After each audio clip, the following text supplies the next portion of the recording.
One day live in a nation where they will not be judged by the color of their skin, but by the content of their character. I have a dream today.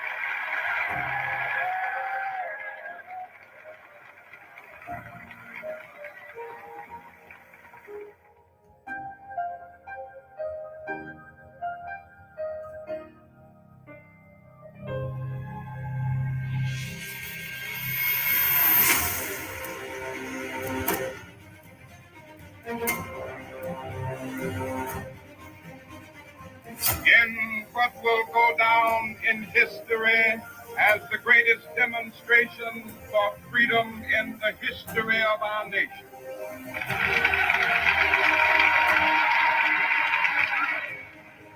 We will be able to work together, to pray together, to struggle together, to go to jail together, to stand up for freedom together, knowing that we will be free one day. Let freedom ring, and when this happens,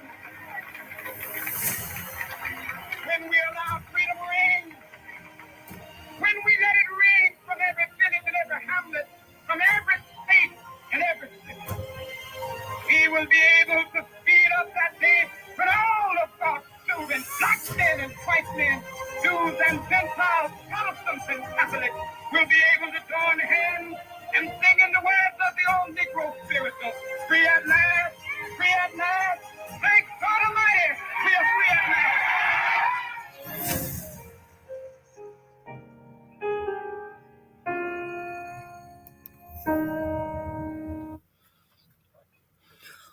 Welcome, folks. Welcome to the Friday night, Friday morning, Friday evening. Welcome to Friday current events happening around the world, happening in Liberia, happening here in the U.S., wherever you are joining us from. Welcome to the show tonight. Thank you so much. It's Friday, man. Few days from now, those of us who are blessed to be alive will be making it in the new year 2023.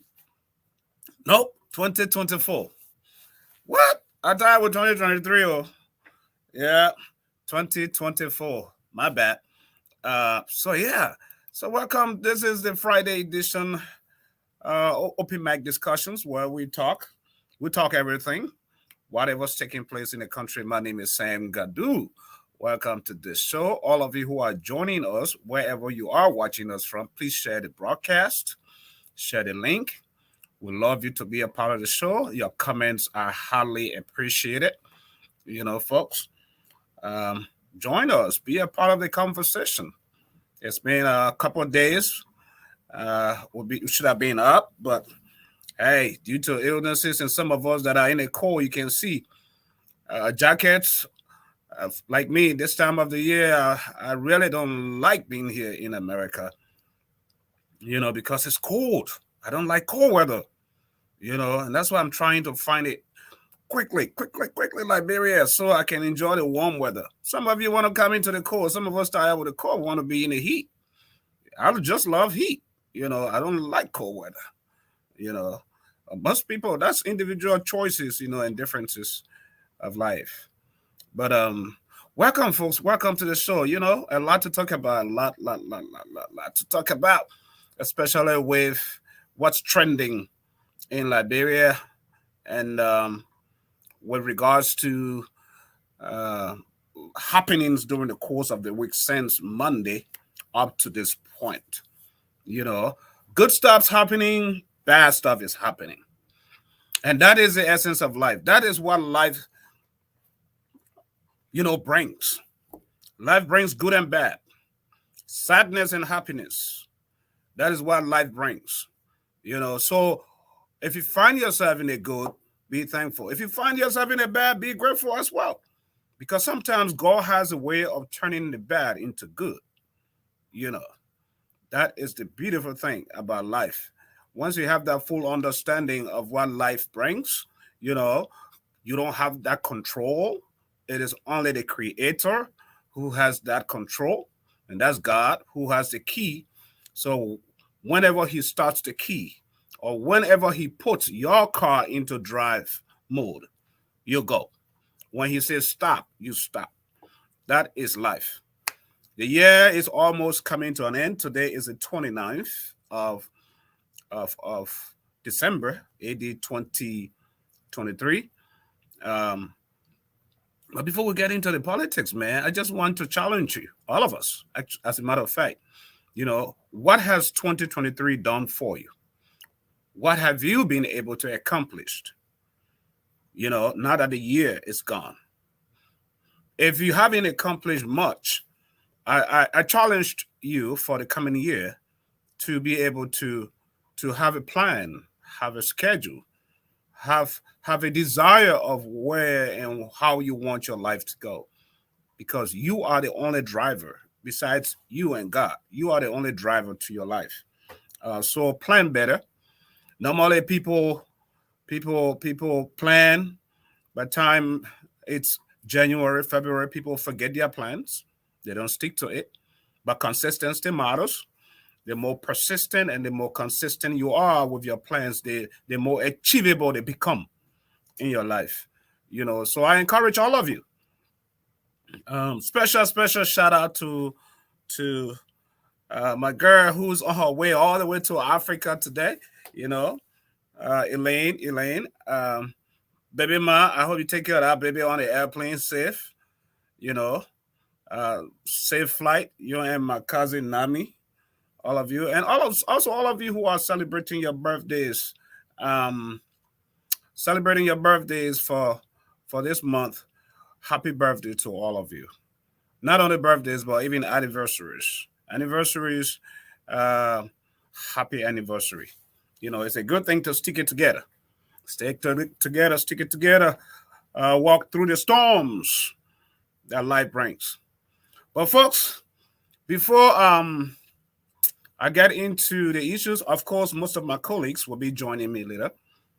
I would love to give you bring this quick advertisement here. We are beginning to take advertisements.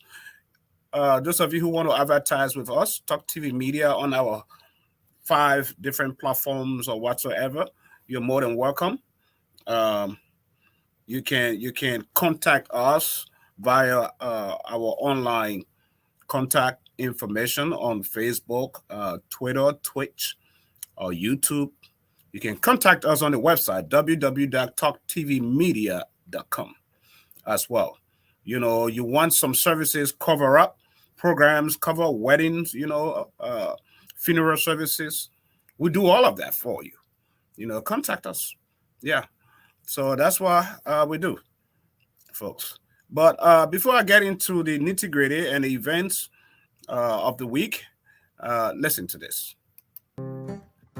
The way we suffer on the land to vote. Tokyo. I hope this new government will do something better for us. The hard time is too much. Well, the way the new government will start work, that's how we will know if the government will be a good government or not. Like how now? My sister, the number one problem Liberia has is the Krokoji, Didiba, Koyokaya, Koni, Mango, corruption in government. Then they can say the place where you tie the goat, that the place the goat can eat. Exactly so. So for us to know for true that this new government is not an other full government, then before His Excellency Joseph Nyumabwake can sit in the chair as president, he must first tell the Liberian people the money he get, the land, the number of houses, the company, and everything he get, so that when his time finish and he tells us what thing he get, then it will be easy for the Liberian people to know that he did not take anything from them. And whatever he tells us should be put in the newspapers and on radio for the Liberian people to see kolo and bear to bear. That the one the Kui people can call asset declaration. That one will be correct thing to do. It will be correct. Because every time they give the Liberian people big government job,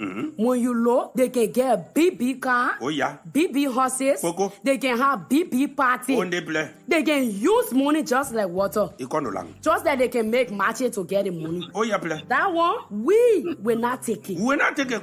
JMB and his big government people, whether they go up, they can't down. They can't down. We will not take it. We will not take it. We will not take it again. Ayaka. That the one that will make Liberia to be sweet land of liberty for all the people of Liberia. This kriba kobacho mango business in government, it must stop now, and forever. Ego, Liberia, ego. Yes, so government that place to serve, that place to steal. JMB must start first, then everyone will follow. This is leadership by example. Yes, indeed, leadership by example. Leadership by example. And government is a place to serve and not to steal. Government is a place to serve. Those of you who have been given that mandate and that opportunity to serve, you must make good of it, because history will judge you. That is what you should do. History will judge each and every one of you government officials. It is a place to serve, not to steal, not to squander and embezzle the resources of the country to enrich yourself. Government. The mentality that Liberians and Africans have is, I'm going to into government to enrich myself, to get rich. That first mindset of getting into government defeats the purpose for which you are going into government. Once you have the mindset that I'm going to government for my own chopping, for what I can get, and not what I can give to the people, not what I can contribute to the country, to the success of the young people, to the success of the healthcare system, to the success of the educational system, to the success of the country. Right? Once you do that, you're on a better side. Minus that, you have defeated the purpose for which you were elected as a government official. That's it, folks. So it is a place to serve, and you should feel honorable when you are elected. I have my colleague in the back there. Let me see if I can get him up, because this man. I'm getting fired up. I'm getting ready to roll right now. You know, with this. Yeah. Jasper, can you hear me? Yeah, I'm getting you, but my background is somehow noisy because I will have a wedding program in this community tonight. So I don't know how you getting my background. Your background is cheap, it's poor. Maybe you need to talk from your voice. Maybe you need to use the audio. Yeah, so but you're not getting me, right? I'm getting you. But the noise is coming in. So yeah, so use the audio. Yeah, exactly. So let me do that. Okay. So I'll get you off the screen and then you can go off. Okay. So before I bring my colleague in, what I was saying is this. Government is a place to serve. It is not a place to steal. It is not a place to squander resources. It is not a place of someone thinking this is my pa farm or my mother's farm or my uncle's farm. That is not what government is for. Government is by the people, for the people, and of the people. The people, all of us, as citizens, make government. So it's not your one area when you go find yourself into government and you are given that opportunity to serve, then you take it so personal, because the thing that happens here is what's more dangerous is more often when people are given the opportunity to serve, the very people that put them into power to forget about them. That is dangerous. There's something, I'm going to draw a parallel difference between politicians that pay people to elect them versus politicians who do not pay, who are elected by the will of the majority, right? Because what happens in that case is when the people elect you, they realize you don't have money. Like in the case, I give you a common instance. Like in the case of Joseph Numa Boakai, president-elect. No money to run campaign. He's not rich. He said it long before campaigning.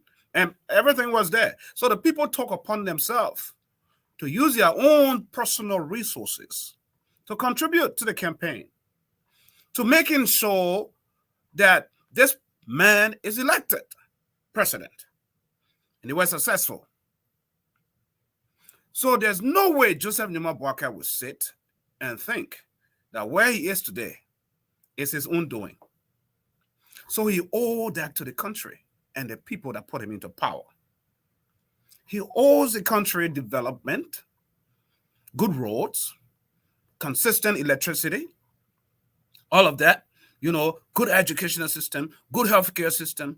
He owes that to the country and not to himself. Fast forward, politicians that pay people money to elect them, to put them into power, feel a sense of entitlement that it is my money that made them put him in or her into power, which is very dangerous. When politicians do that, and a lot of African, not just Liberian politicians, African politicians do that, where they put and the very resources that they are putting and giving out to the people are resources that those people should have benefited from, that should have improved the lives of those people. They stole it, and then they're wasting it back on them.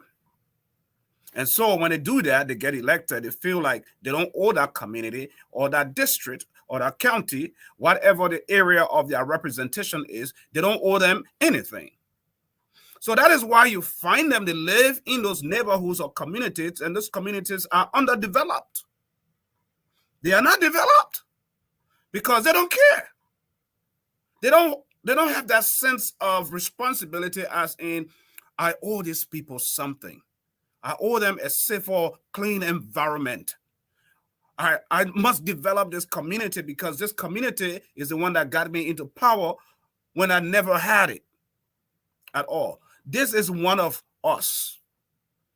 That is why, in the words of the late John F. Kennedy, President John F. Kennedy said, ask not what your country can do for you, but what you can do for your country.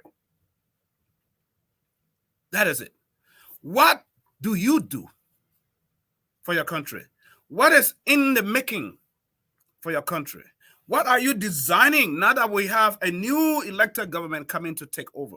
What are your plans to help that government succeed? Because if that government succeeds, the people of Liberia benefits. It is that mentality we have to change. People getting into government for their own self-aggrandizement, for their own self-greed. And we, as citizens, must hold them accountable. We must hold their feet to the fire. That is what we should do, folks. So the new incoming administration, the administration of Joseph Numa Boakai and that of Jeremiah Bankun, have a lot to deliver. And I think they are in the know that their election has nothing to do with what they have or their cuteness or their smartness. Their election had to do with the will of the people. People deciding we are done. We are tired with George Weah government, way of governing and running the system is corrupt, completely corrupt, you know, and can't go anywhere. If we let this happen, the second time, the country is drained. We are getting into nowhere. So the people decided to go to vote for the person that they feel within themselves will move this country in a different direction. So it is incumbent upon the incoming administration to do. We know they're not God. They are humans. They're gonna let some people down. They're gonna frustrate some people expectations and stuff like that. We understand that, but those basic things they need to do for the people, the common man, to start feeling the pinch of the economy right now, to start feeling a little bit better, right? When you drop most of those tariffs down, that helps. You know, effectively and quickly make sure the rise of price drops. That's one aspect. Also, the exchange rate. Make sure the currency is stable. Let the exchange rate drop. Right? The exchange rate should go back to 150 because before the election, it had been 150 to $1 US for a long time. Now it's 190. 190 cents. Those were some of the things that were as factors that were affecting George Weah. The high inflation. You know, they're printing money. And people don't know how much they're printing. And when they bring it in the country, nobody sees it. Only in the hands of the bourgeois. Only in the hands of the rich people, the cronies around him. They have all the $1,000 bills and stuff. All of that. Nobody knows the total currency that was brought into the country. Nobody. But they know. Samuel Twain knows. Right? You all know. They're aware. When you run a country like that, a country of cronies, a country of thieves, what do you expect? The people suffers. The very citizens are suffering. They're crying. And these citizens are Liberians. So that's one aspect I wanted to attack today on this topic, governance. What is your expectation when it comes to governance? How can Joseph Nyuma Boaka, Jeremiah Bankun government be different from that of George Weah? What are you going to do if your expectations are let down? What's your expectations? Right? What can you contribute to the growth of the country? All of us, as a people, as a nation, we must rise. Like Martin Luther King said in his words, I have a dream that one day my 4 little children living in a nation where they will not be judged by the color of their skin, but by the content of their character. I have a dream today. Those were the words of Martin Luther King. And that dream has been fulfilled. Even though he's dead and gone, but that dream has been fulfilled. Where a black boy and a white boy, black girl and a white girl sits in the same classroom. Where black and white shares the same bathrooms. Where black and white ride the same bus. The dream has been fulfilled. So it's not impossible. It's not a rocket science, folks. It's about consistency. It's about character. It's about delivering the deliverables to the people. As in having the mindset of stealing. I'm going to government to steal instead of working for the people. Instead of making my nation to be the best nation among other nations. Jasper, welcome to the show, bro. Can you hear me now? Yeah, I'm getting you. I'm getting you loud and clear. What's trending from your end? What's your take? What's going on, bro? Talk to us. First of all, I'm happy to be part of the discussion today. And Liberia is cool. Liberia is calm.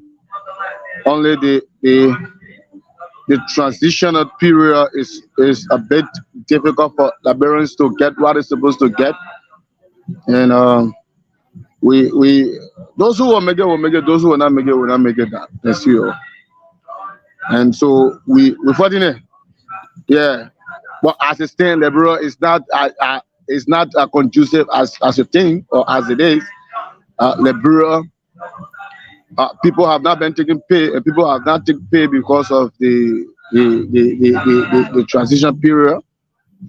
It been 2 months, 3 months. Civil servants have not been able to take their pay.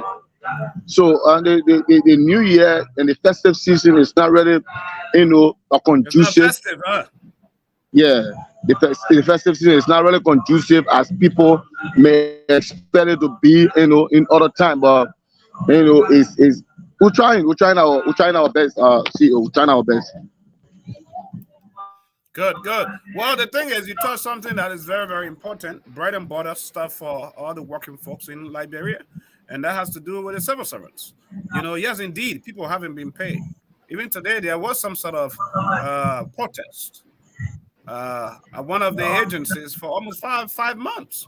People can't receive their money. What is going on? These people use over 50 million, watch my lips, with the million to run a campaign. George Weah and his government, they use over 50 million that they have borrowed to run a campaign. But civil servants cannot get paid. Our diplomatic community is in complete disarray around the world, disorganized, all of that. The embassy in Belgium, all of that, giving notices to vacate. The passport division is crazy. You can find a diplomatic passport in anybody's hand. All kinds of stuff. Sanctions are coming down by the United States. And these guys are trying in whatever way to abort, to fight these sanctions by putting into place, George Weah administration is trying to put appointments into place that will protect him and his people. The appointment of the Associate Chief Justice, Musa Dean. That's one. And then there's another vacancy that just took place just less than a week ago. LRA chief, Thomas Donai. He's dead. So LRA is another entity where a lot of money can be recovered to help the government jumpstart the economy. Folks, LRA. And George Weah, because he feels he's working within the confines of the law to protect himself, he is hurriedly, with less than 25 days or 23 days left, he's hurriedly trying to put people in those appointments, people that are loyal to him, people who will defend him and his government no matter what the corruption. The opposition, your fight is not over yet. Your fight is not over. I don't know what you think. You haven't come out with a position statement, all of that, but you need to speak. This is politicking. You got to politic. And you can't tell George Weah don't do it.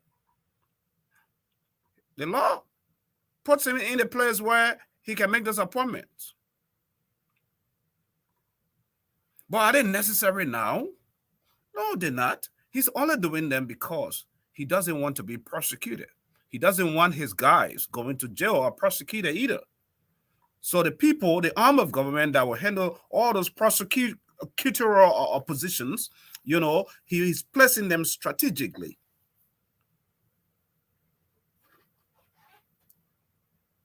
That's what he's doing. But you can lobby because all these positions will have to be confirmed by the Senate, by the lawmaking body. So they can begin lobbying because a lot of new senators and representatives are coming in. And most of them are independents, right? And so they have to agree. They have to pass those appointments. They can decline those appointments. They can delay the process until the president-elect is sworn in. They can do that. Nobody should. But if those guys are still being taking brown envelopes under the table, if they are taking brown envelopes under the table, then it's a problem. And Judge Ray is pushing it because he still got money. They still got the stolen money with them. So they're trying hard to meet their agenda. But this is where good citizenship come in. A good citizen is the one who will look at things and say, this is not why I'm here. What make the people call me honorable when they see me, they call me honorable? That word honorable is when you do the most honorable thing. Then you deserve that title. Honorable means you should do the most honorable thing. What benefits the country most? What you are doing that is in the best interest of the country is honorable. So when you're an honorable lawmaker, that title is not just a title that should just fly by. It is a title that should represent who you are. It is a title that should represent what you do. Not when you steal and you call people call you honorable, you feel okay with that. No. That's counterproductive. What's your take on that whole honorable thing and our whole appointment of Musa Dane, bro? CEO, our problem in this country is our lawmakers. You know, the president have the power to appoint, and the House of Senate have the power to confirm. Right. And in that confirmation, during the confirmation, there will be a lot of vetting, a lot of documents, a lot of proof they will be looking at from that individual, before that person can be confirmed. But over the past time, we've been seeing our lawmakers only do things that are in their interest. That is, there are people that should not be confirmed to the House of Senate. But they be confirmed because power change hands. A lot of things been put on the table. Like you said, the brown envelope is being played behind the scene. And the brown envelope is the one that start destroying the Honorable House of Representatives and the Honorable House of Senate. The brown envelope. Because if you have a hungry lawmaker, somebody who have never earned 15,000 with a car, with a lot of benefits, going to the House of Senate and going to the House of Representatives, you understand that that person is going there to enrich himself, right? So at the end result, you don't expect that person to really do the work of the Liberian people. You will not expect it because that person going with a different mind, with a different concept. They are going there to achieve, but to achieve personally, not for their district, their county, or the country. So the government is playing all necessary games behind the scene to make sure that these things, those confirmation, work. But one thing I gotta say is, friend Musa Deen, we are looking. The Liberian people are watching those lawmakers. Mind you, there are senators that have been booted out already. So these are people that will not have no mercy. So if any brown envelope comes in, you will see them definitely. They will do what they're supposed to do to get identical money. Right. So this is one of the things.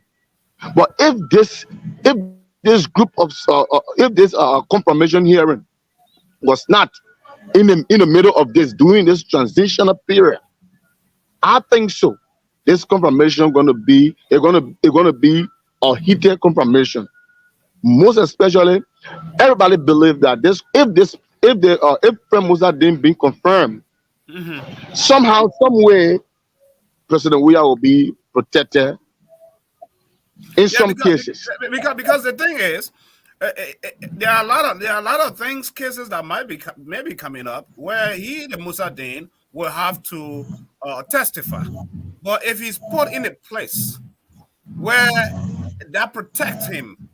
That becomes a problem. And welcome to the show, Alexander. Welcome to the show, and you and my brother Sylvester. Welcome to the show. Thanks, Sam. Alexander, are you there? Can you hear it? Yeah, I'm getting my microphone out. Okay. Good. Yeah, welcome to the show. I mean, you guys met us with these two issues of one governance. We dealt with that, and also or the issue of Musadin, and of course later on we'll touch on the calamity, the issue that just took place along the Tututa Highway with the burning of those, but that will be set aside for last. With in a absence, just like Jasper just came from saying, as in when these people are put into government with all this horrid appointment that President Weah is doing, that may not work in the best interest of the incoming administration, Joseph Juma Boakai, because anybody can tell that these appointments are very strategic. He's very strategic. People forget and overlook George Weah sometimes, guys, that he's a former player. That Weah climbed to the ladder of fame in football and soccer because he's strategic. When you're a player, you play at the level where he was world best, Africa best, Euro best. That's someone who is very strategic, right? So sometimes he brings some of that strategy into the political arena, but it's so late though for him. Maybe all the 6 years he didn't know how to play that card, because the political part, to me, that's not his area. But the soccer part, the football part was his area. But this last one he's playing, right, where the Associate Chief Justice, that appointment is huge. And then Thomas Dona is dead. LRA appointment is a big one too, because LRA alone can save Liberia millions and millions and millions of dollars. And if he puts people in those appointments, in those positions, I'll protect him. I'll bring you in, Alexander. Yeah, thank you. Can you hear me? Yeah, like it seems like you're a little bit far from the mic. Yeah, but maybe I gotta. Maybe you just need to talk a little bit loud. Can you hear me now? Yeah, much better. Yeah. Okay, so sorry, I'm nursing cold, so I will. You in Canada, you in a cold. We know that one. That one, we're not even talking. You sitting there in me cold over there in Canada. You know, it's a very interesting topic that you decided to pick today, because looking at the Liberian political landscape, that there seems to be a new wave of, doing things in Liberia. And just like you said, George Weah has been overlooked by a lot of people, but the guy is smart. He may be late, but he's smart. He knows very well that a transitional period will be very busy, and there are a lot of activities. So he's using that as a cover up, to do what he can do now to choke the process, because they won't leave the transition planning, and the programs to come and deal with that issue, And so the guy is very smart. That is what George Weah is doing. By right, there should be moratorium on most of these things that are going on, until the new government said. But anyway, legally, I think he has the right to do that. But you see, it's not going to help him, though.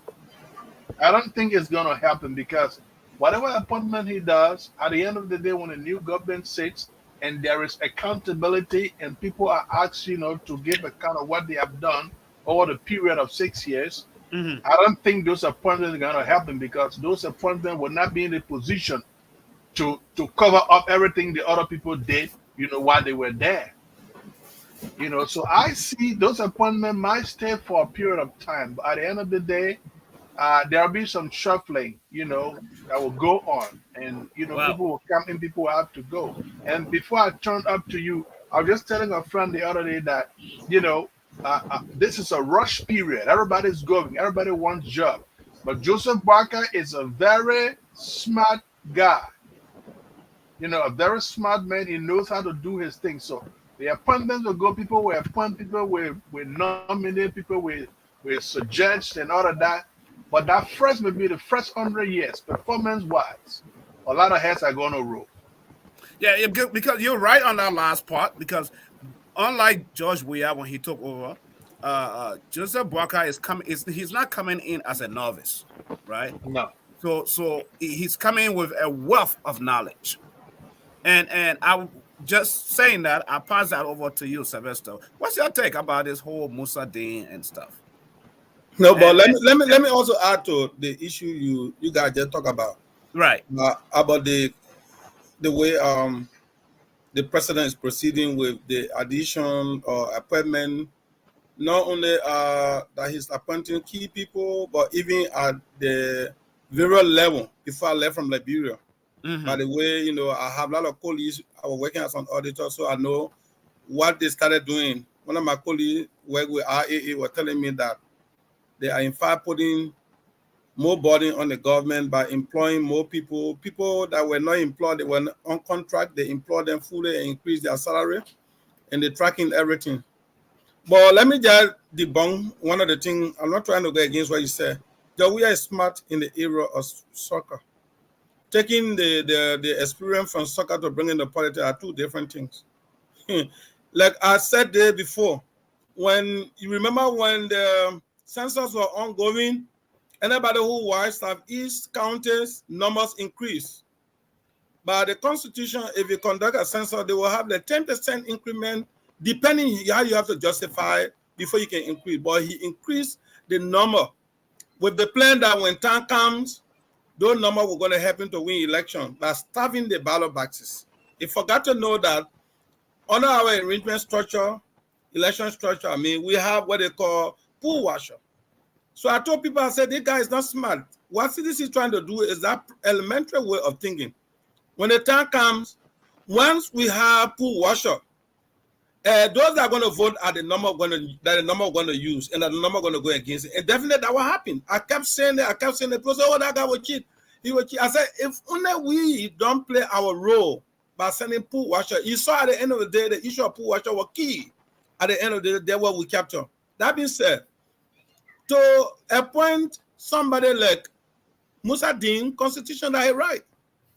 But like the brother just said, but Musa Dean issue, the presidency in Liberia is bigger than, is stronger and more influential part of the governance system in Liberia than the judiciary that should have been number one to control the government system in Liberia.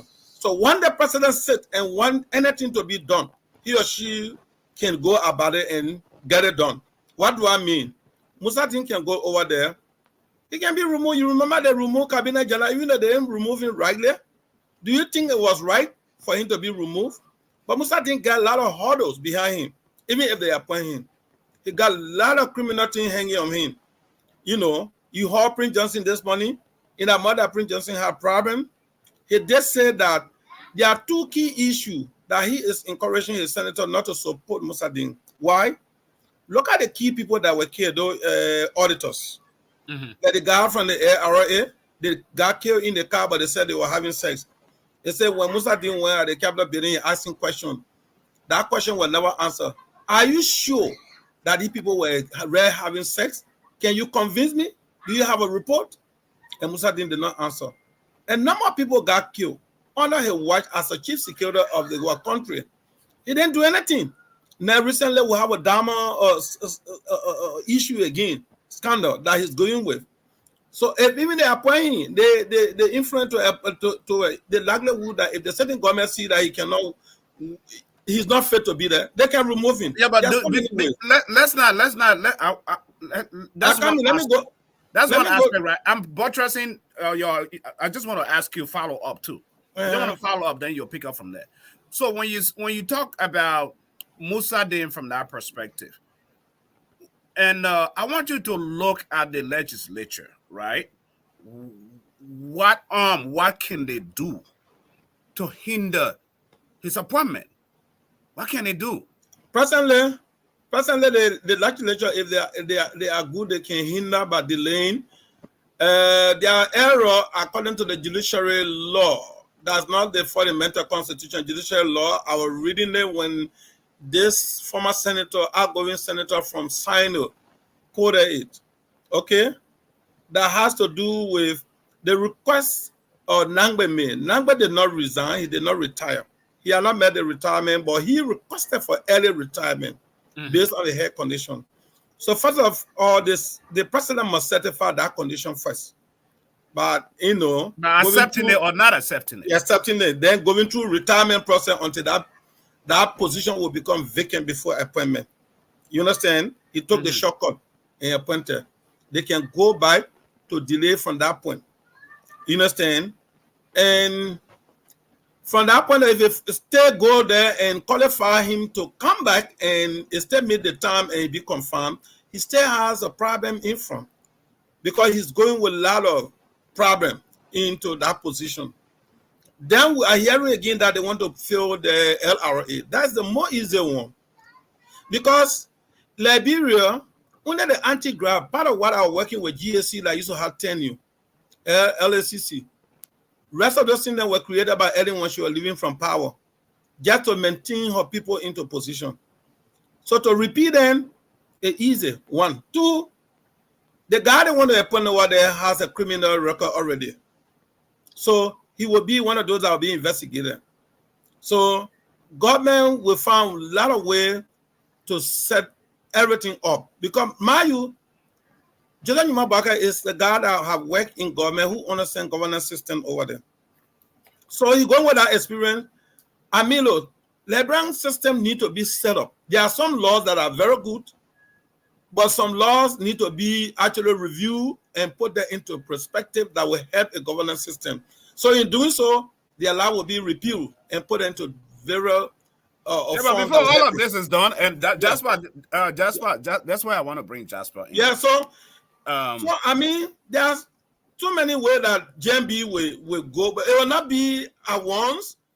Let's say 1 and 2 years time, some of those things that can be done. Like I can tell you that one clear. And this was where I was going, Jasper, right? He just touched on that. So all these laws that could be repealed, when these guys are appointed and all of that, its time is of the essence, right? And if you're looking at 1 year, 2 years, or 3 years, for Joseph Numa to be fighting all of this, that will hinder some of his process or progress for a plan agenda for building the country to executing and doing the things he wants to do. What's your take on that, Jasper?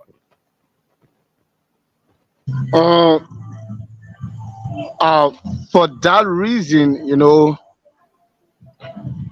like I said, the entire confirmation, is lies in the hands of the Senate.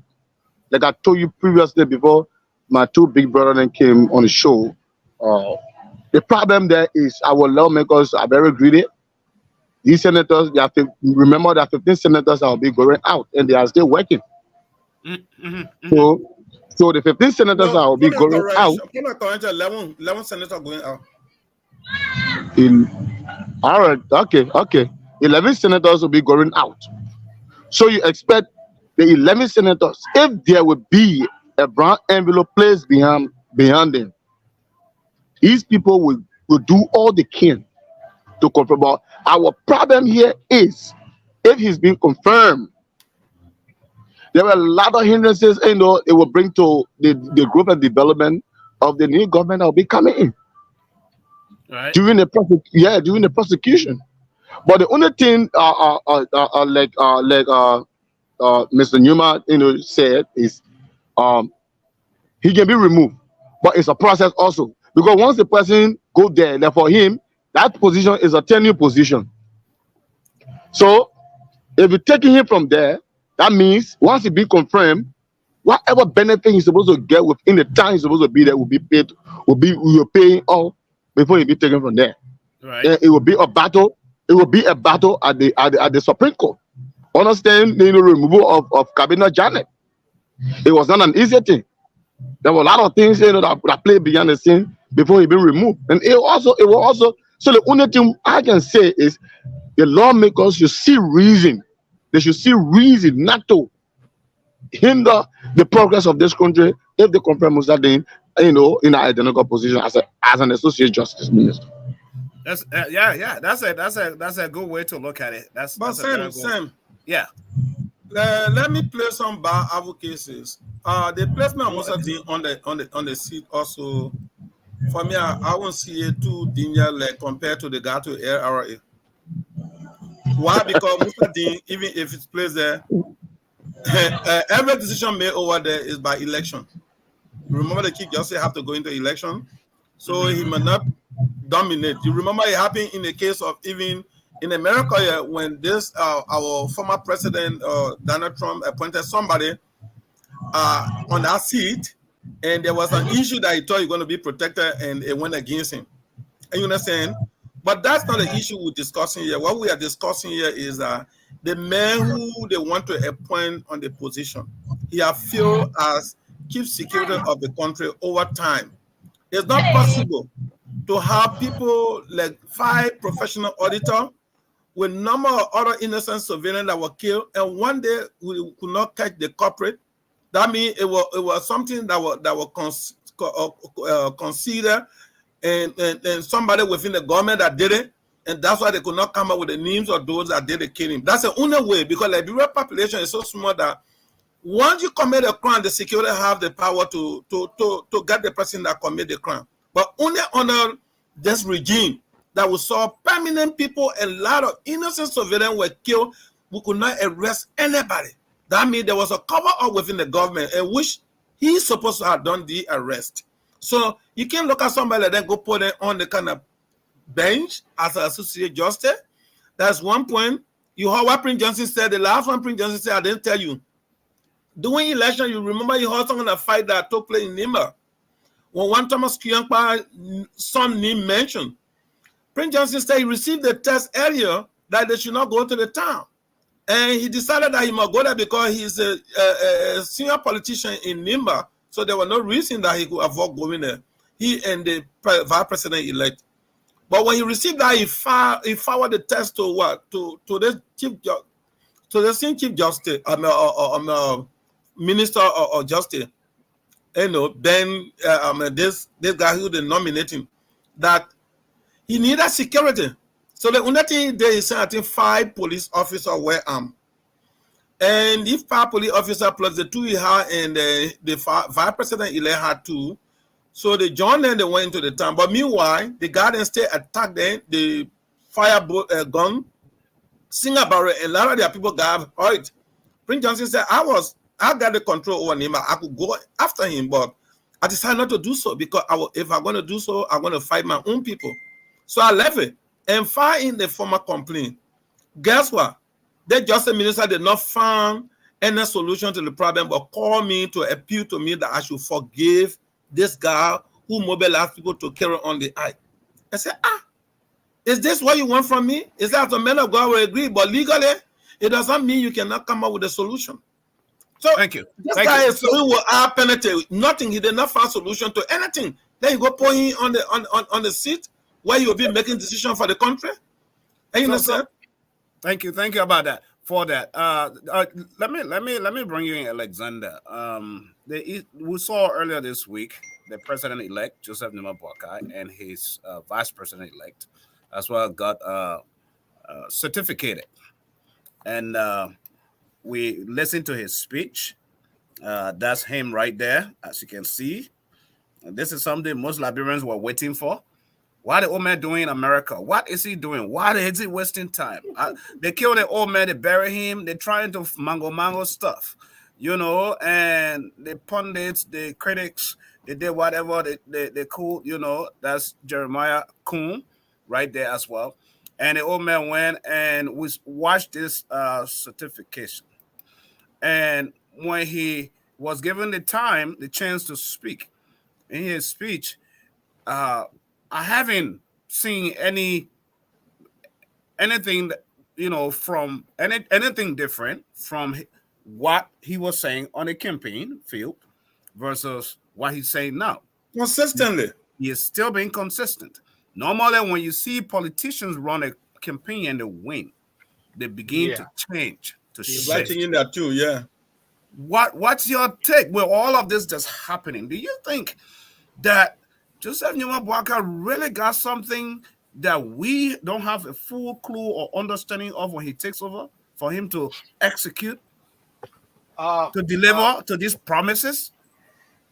I will say absolutely no, because I have known Joseph Juma Boakai. He and I are from the same village, from Botsanga. I'm from Botsanga as well.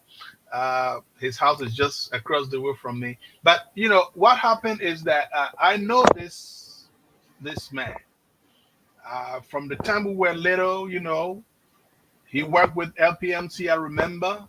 You know, he worked with LPRC. I remember all of that. This guy, this man is very consistent when it comes to all the messages he's been preaching on the campaign trail. That arrest acronym that he's talking about, he is going to stick to that. That's one of the things he's going to do. You can take me on that. You can quote me on that. He's going to stick to that arrest. If it is the only thing he will achieve during his 6 years, he will do that. That is, of course, of paramount, you know, to his leadership, all right, to his presidency, and for the fact that he has not changed or switched tunes, like you said, normally politicians will do that. You know, they'll try to, you know, deviate. They'll try to soften their voice. Right. You know, the pitch of their voice will change, their appearance will change. You know, their gestures and everything. But he's consistent. That tells you that he's not going to wither. He's not going to change. Okay. And if people think that because he's quiet and maybe as they say, you know, that they will use that. Yeah, Sleeping Joe, that they will use that, you know, to get what they want to get personally, even though they might be closer to him. If anybody think that way, you have to go back to sleep and have another dream, because he is not going to take anything from anybody. He is a sleeping Joe according to what they say, but he's a man of principle. He's a man of policy.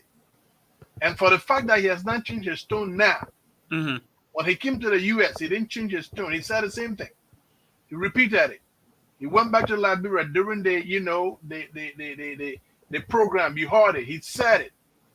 The certification program. Everybody heard it. He's not going to change his tone. I don't see it coming for 6 years. No.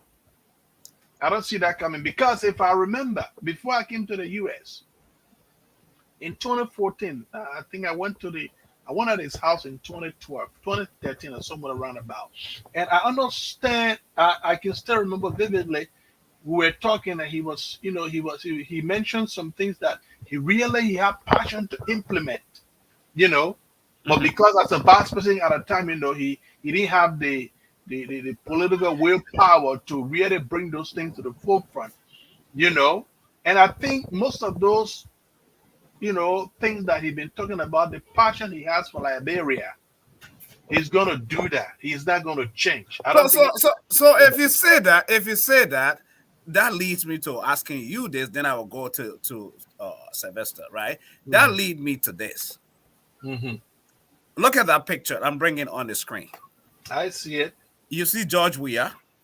You see Madam Ellen Johnson Sirleaf. This just took place a week ago, while Joseph Numa Boakai was flying from the U.S. to Liberia, arriving that Saturday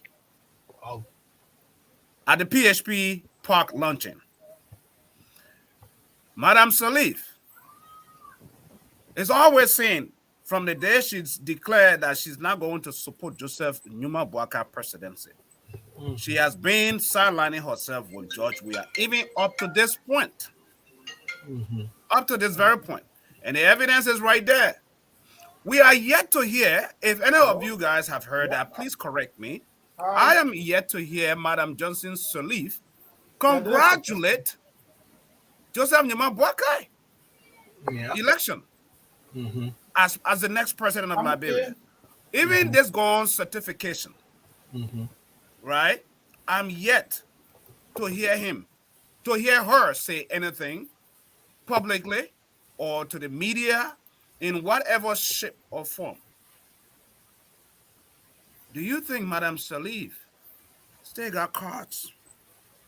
She's still playing that trump card some kind of way somewhere. Sam, I will tell you in no uncertain term. I will tell you in no uncertain term and without biting my lip that Madam Salif has no more trump card, not even a two, let alone an ace or a queen. She doesn't have any trump card. But when people feel overwhelmed by the fact that their expectations were not met, when they are confused, I don't want to use confused. Confused not in a way that they might be crazy or stupid, but when things happen and they can't get over it, that is what you see playing right now. Madam Sally didn't expect Joseph Boakai to become president. She didn't support him. So why would you say she didn't expect him to become president? She was the one. There's a tape that she said. I listened to that tape. That Joe Boakai is the most qualified.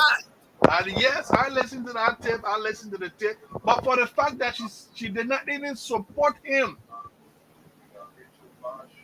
She did not support him. Not even just this gun election. Even the first election, the 2017. She did not support this man.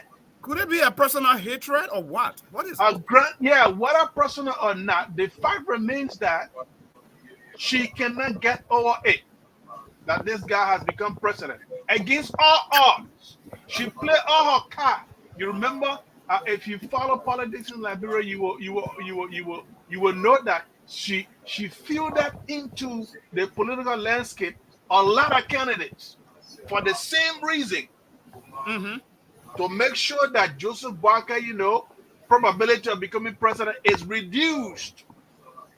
A lot of those guys who came out at the end of the day, presidential aspirant, she fielded them. She supported them financially.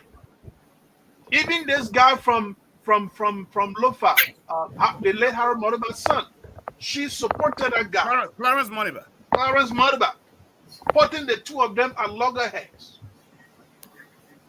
So, if she didn't, congratulate Joseph Boakai on his winning as a it's not news. It's not something that I can give credit to that anyway. That is not news. Do you think there's no congratulations? Do you think she will show up on the day of inauguration? Well, if she doesn't show up, it will still rain. It's still gonna rain. It doesn't matter. When God says it's gonna rain, it's gonna rain. So that day will be a day to reckon with. And I think that's a good point you struck, because if she doesn't congratulate him now, I don't think she will have the face to show on that inauguration day. But that's a bad precedent, though. It's a bad precedent. That's the reason why I brought it up. I don't think she should do that. Because that's a bad precedent, and it's gonna haunt a lot of people. You know why I can't wrap my mind around this is when you look at it just her birthday that just passed. Joseph Numa Boakai visited her with her. Oh yeah.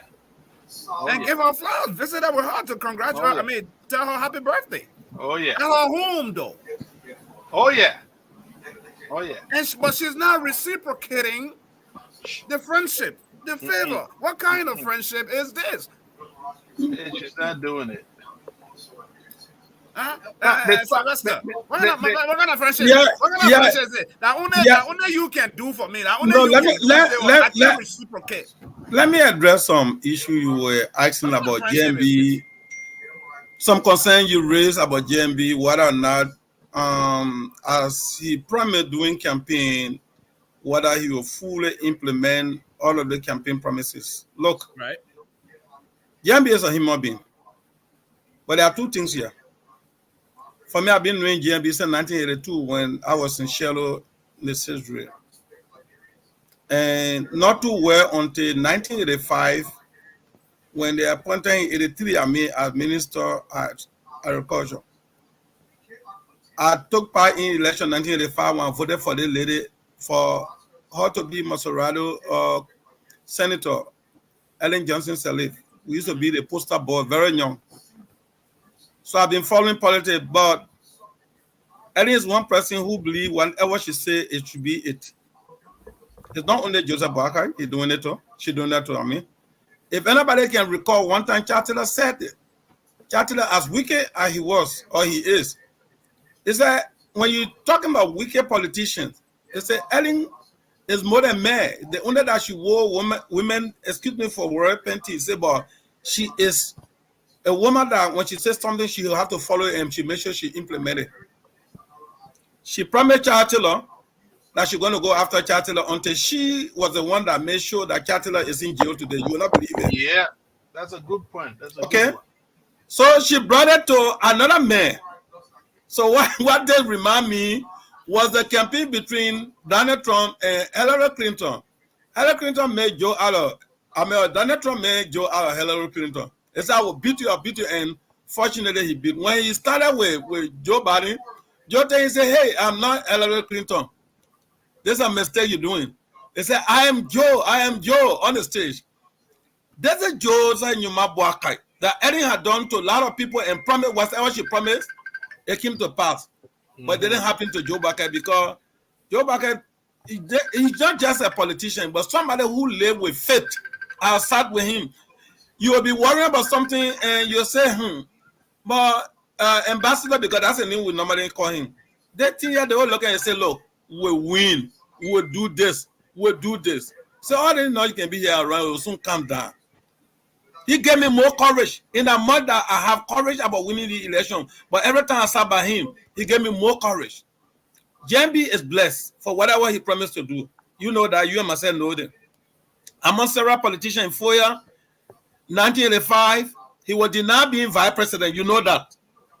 And then subsequently, he became vice president for 12 years. JMB came again once when he brought about the presidency. He did not suggest what the people look for a group of people. He said, okay. And now 2017, he came narrow. Fine. But what he tried to do is to exhibit leadership. Ellen is portraying herself like somebody who detects the issue that what she said it should happen. The world is trying to know the color of Ellen in totality. You know, gradually there were people within the political party, the Unity Party, who were still loyal to Ellen. But as we were going nearer to election, they got to know that Ellen was only doing it because she had personal grudge against Joseph Boakai. Why? But JMB worked with her 12 years and did not support every other ugly thing she did. JMB was set aside when she bring that decision. JMB will give her opposite word and advise her. Even on Noka issue, I was with GSC. I know what happened. JMB will always tell her, he said, let's do the Liberian people work. Okay, and she went contrary. She did a lot of stuff.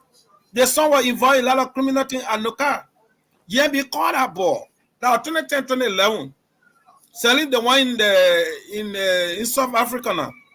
Your mother is under attack by Liberian people, and then you are working at a lucrative area. Could you go to your mom so that she can find a private business for you to be involved and leave?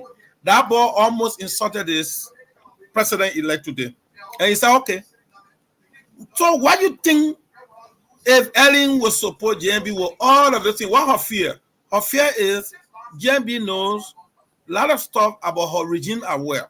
Some of the decisions she made, the possibility that she will be followed. So she fought, and she failed. Now the issue of whether she sent congratulations to the president-elect, I only heard they say I haven't seen it, but if she did, then the secret. But if she didn't do, then she still proving to show the person she is. She has said it all, that a JMB become president, she must become mayor. And now I hope she's becoming mayor now. On the day of the induction, it will be so burden to her. Otherwise, she appear to that program. Don't be surprised to see that woman appearing to that program. But JMB will send an invitation to her. They are going to get her this invitation. But whether she's going to go there, she is good about that. She might, because she like to steal the show. Don't be surprised to see her on that program. That's all I will tell you. Yeah. Definitely. Sam, before you we go to the next topic, if there may be any. I just Sylvester says something very important. The faith portion, that faith part, having faith in something, is what I like about Ambassador. He's not a man that is easily moved. You know, Mm.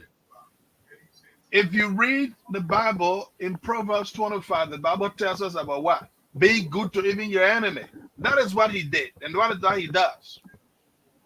All right, with all the way this lady, the former vice president Ellen, I can say it won't be hatred, but it will be some political difference that they have, Right.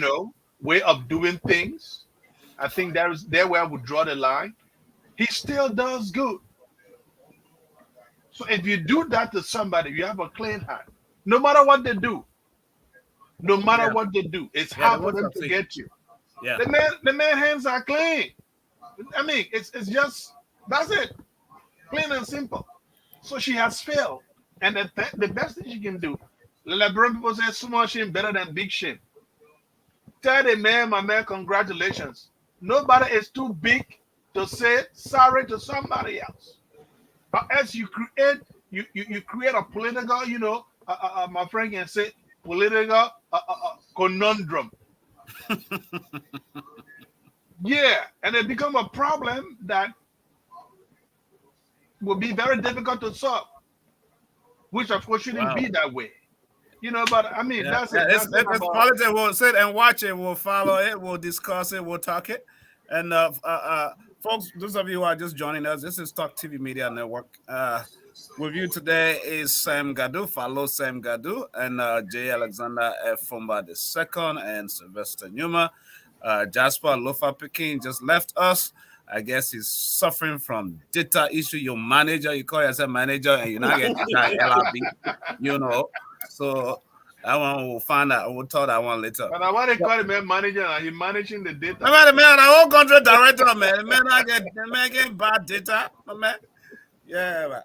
So yeah, those of you, man, who are just joining us, Salome, T Fire, Sam, my namesake, first Naomi Goko, Mr. Sagashas, of course, Joy, my man, he's going to be here. Then you watch it. Like your analysis are just on point. Joy, you have the legal mind, man. I assure you. Why are you trying to abandon your show for? What's about Solo? So we're working today. Oh, okay. But gentlemen, let's conclude on this. This is something that is happening. I know it's sad, very sad for us as a nation to see this incident that took place 2 days ago. Let me bring it on the screen. I want you to look at these people, these many people that you're looking at. Majority of them died. Look, among them are children over there standing along that tanker. That tanker along the Totota highway that got The one that exploded, yeah, a very sad event, and our hearts and prayers goes to all the families. This is when the incident took place. People are running with fire on them, on their bodies, and of course, look at that. Look at the smoke. Yeah. Take cloud of smoke. A lot of people die. Over 40 people so far. Now they're about 50 according to updates. Yeah. So you see, and people still dying, especially the ones that they are still treating in hospitals. A lot of burns, some of them very, very gruesome. When you listen to the story, in fact, we carry it on our website, even on our page and stuff. When this tanker had that collision, they left it there. They went to go get a different tanker to come and empty the gas and whatsoever. And people, jump on it as a way of sifting out the gas and knocking it or hitting it. The stuff already hit. I mean, it's not that the act they were doing was a good act, but in doing it, they lost their lives. So many people, right? And I am trying to find solutions. In as much we're praying for the families and the souls of those who have departed, because they all are Liberians. The role of the government, George Weah government, is not surprising to many what they're doing or what they are not doing. Um, but the community itself, the Liberian community, the result of poverty, living in a state where if you if there are jobs available where someone is so busy doing their job or working, they will not just leave to go to flood like that to go to that kind of incidents to see all of that. What's your take on the entire incident? Any of you? Okay. So let me first say, extend my condolences to the people of Bon Country and Liberia at large, because that incident was one of the worst, if not, I haven't seen such a incident to occur one at a time and to kill exodus of people. So we are sorry, we in sympathy with those who in fight that are injured, they are in hospital. Like I talked to somebody, some of them are still on a serious condition. Mm-hmm. That being said, this is what we normally say. Liberia, the war ignorant is what killing us. We don't know a lot of stuff.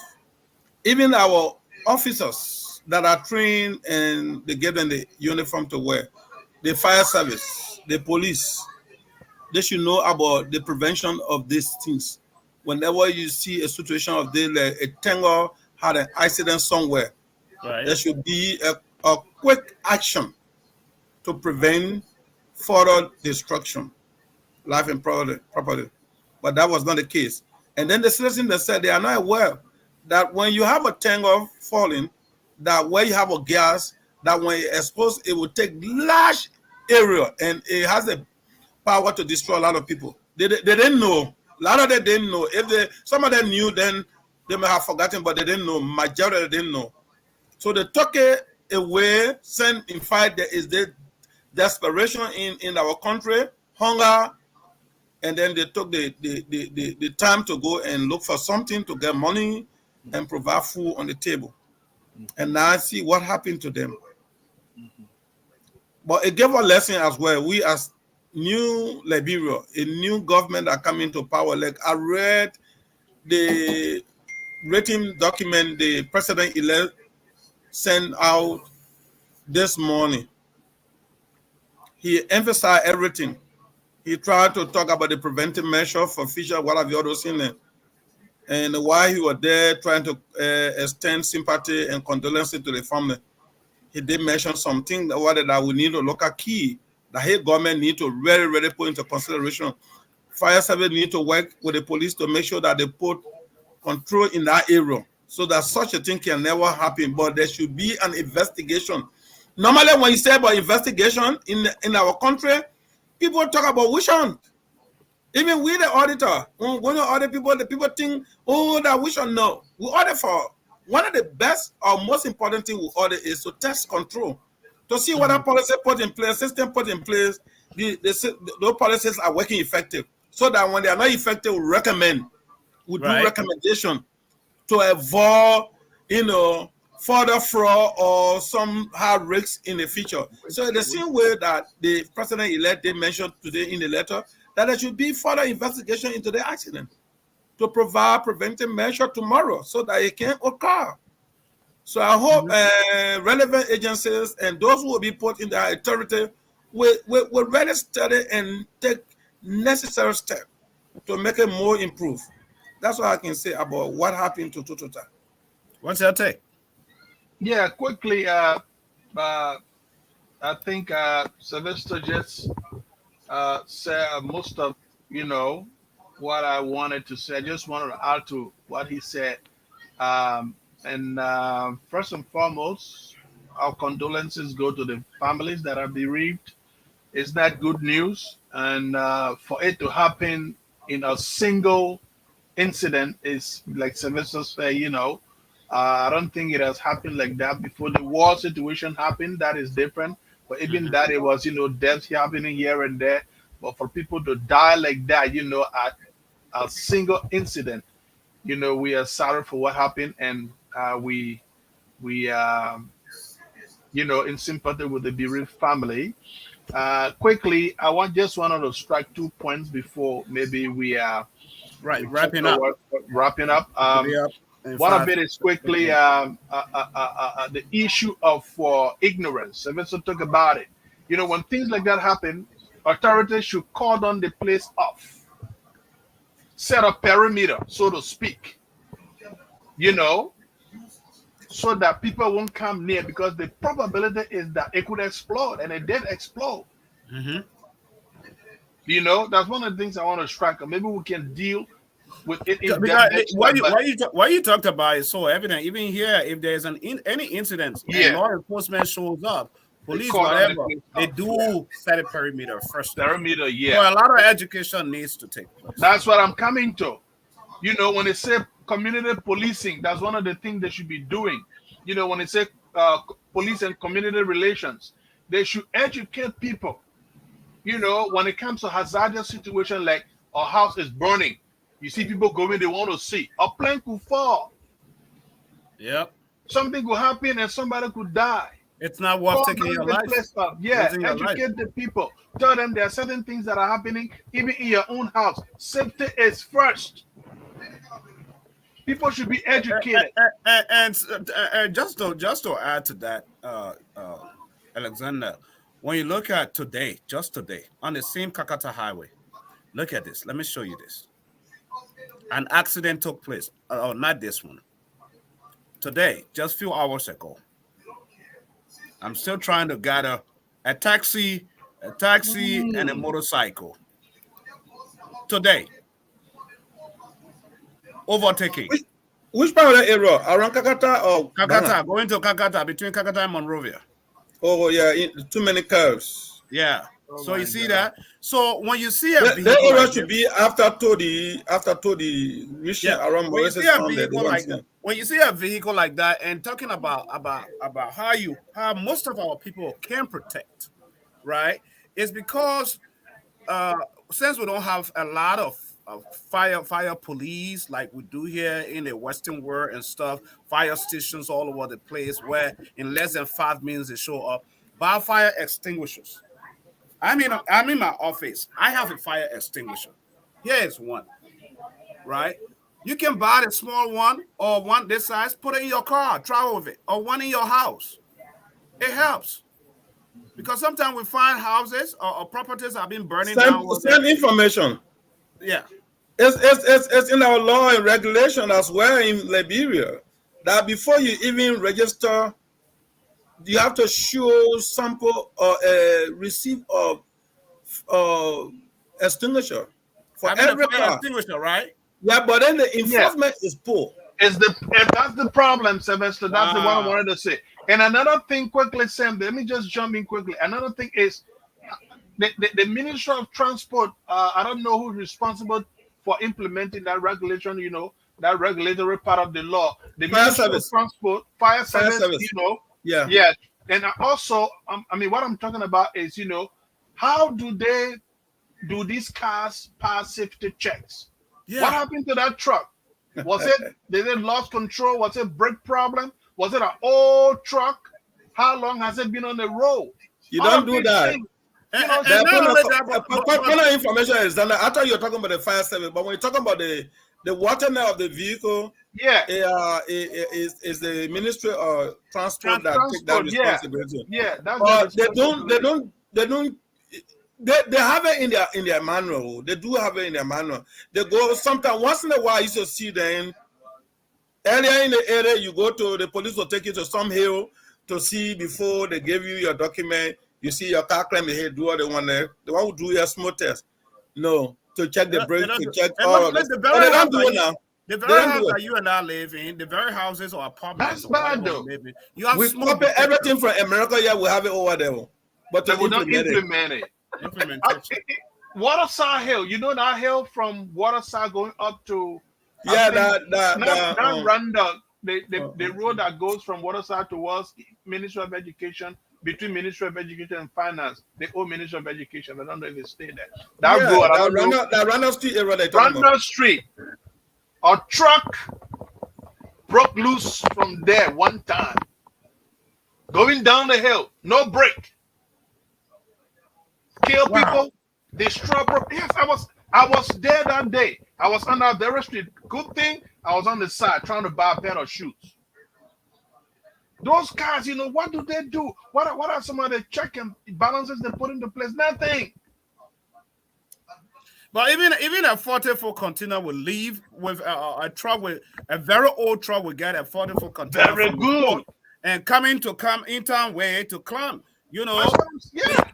No proper. Yeah, it's so Steve, that bring me to my argument sometimes with people. I understand the work will be too huge for JMB, but JMB is not the one that's going to be doing the detailed work.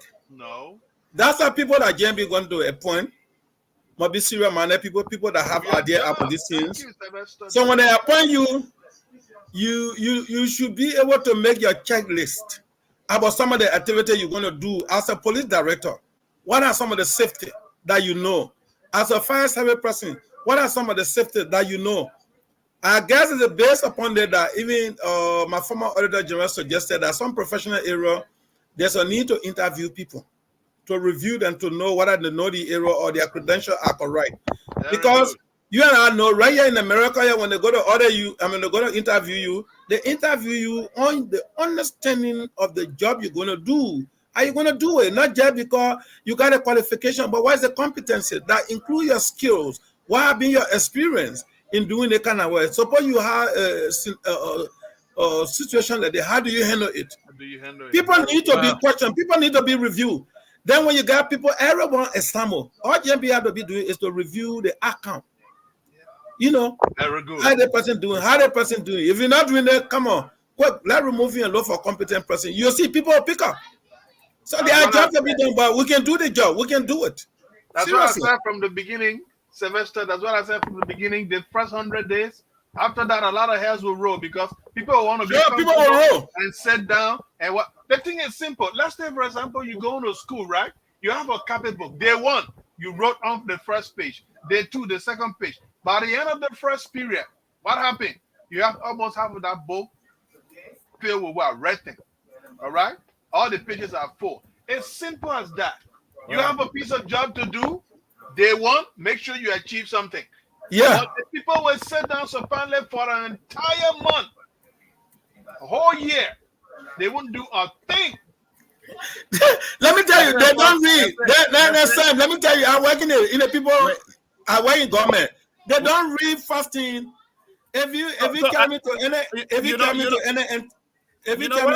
What I'm thinking is I think we need to find time. Definitely. In areas in government to really create some sort of awareness on our platform and a lot of education things to talk about. Yeah. Because it will be very helpful and very key to our sure. It's good to discuss the issue. Yeah. So I was just trying to say, like you, Sylvester, you have a lot of resource, a lot I'm going to tap into to get you, bring this kinds of stuff when it comes to different agencies.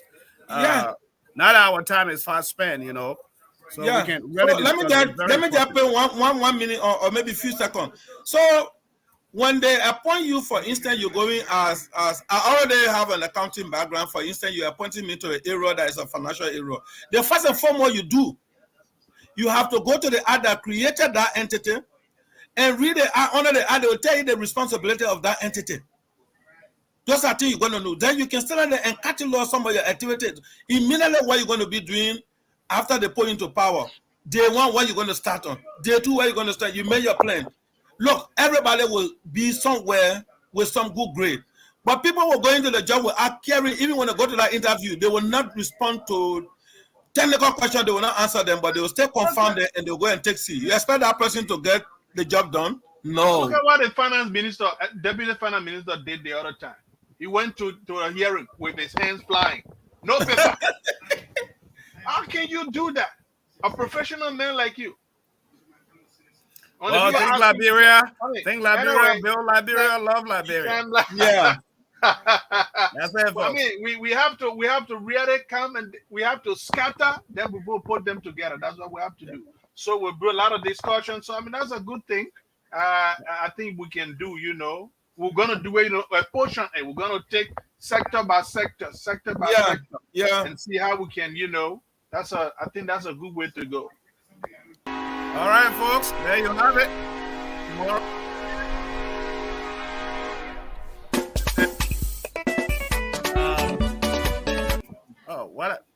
Tomorrow we'll be here, folks. Thanks for joining us today. All of you, I highly appreciate your time out of your busy schedules to join us. Tomorrow we'll be here for the Kissy Show broadcast, and then sports maybe as well tomorrow. And of course Sunday, then we'll begin our politics of the week. Folks, we're planning behind the scene. There's a lot we're planning to be more consistent, bring you days that you can have on your calendars to be able to give us information, for you to be a part of this show. But we are working folks. All of us are working folks, so we can work. We don't work. We can't send small thing to LRB. We can't do it. So you just got to let us go. Go along with the flow. That's how it is. All these things that we're doing, nobody's paying anybody. So why are we going to speak to Foya? When are we what? Going to speak to Foya. Radio Tamatiko. Tomorrow. Normally we relay all our stuff to but I'm working. There's one or two other things I'm working behind the scene as well. Okay. I can't reveal that over here. Okay. Yeah. Okay, we'll be good. All right, let's go. JMB said, think Liberia, love Liberia, build Liberia. Great.